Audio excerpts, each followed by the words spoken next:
L'amphithéâtre de Grand, c'est considéré comme étant le 8e plus grand amphithéâtre du monde romain. Alors pas en termes de capacité, mais en termes de taille, parce qu'il fait 148 mètres de long.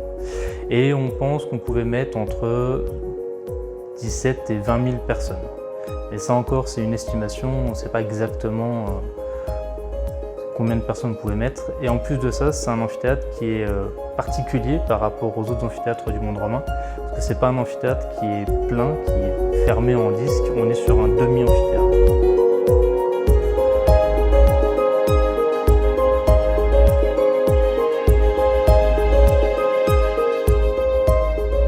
On avait des scènes de des combats de gladiateurs, plusieurs pendant l'après-midi. Le matin, c'était souvent des scènes de chasse.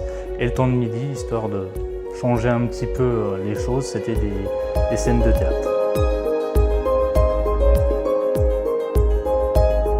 Sa redécouverte, elle est un peu spéciale parce qu'en fait, ce sont des enfants qui jouaient dans l'amphithéâtre. À cette époque-là, il était complètement recouvert de terre et ils sont tombés sur une bulle d'air. Donc, ils sont tombés de quelques mètres dans l'amphithéâtre et ils ont retrouvé des morceaux de l'amphithéâtre.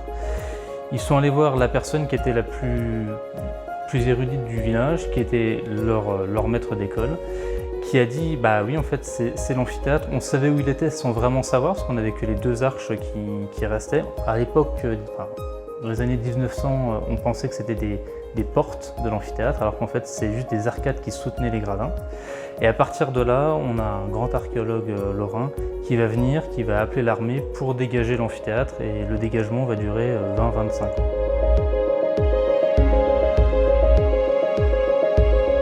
Alors la mosaïque, elle a été découverte redécouverte plus tôt que l'amphithéâtre. Elle a été redécouverte en 1883 de manière complètement fortuite parce qu'en fait ils étaient juste en train de bêcher le jardin et ils sont retombés sur des tesselles. Et à partir de là, ils vont fouiller complètement le site de la mosaïque. La mosaïque, elle fait 232 mètres carrés.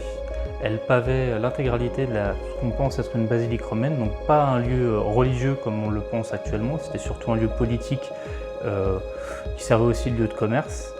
Et c'est l'une des plus grandes mosaïques de France.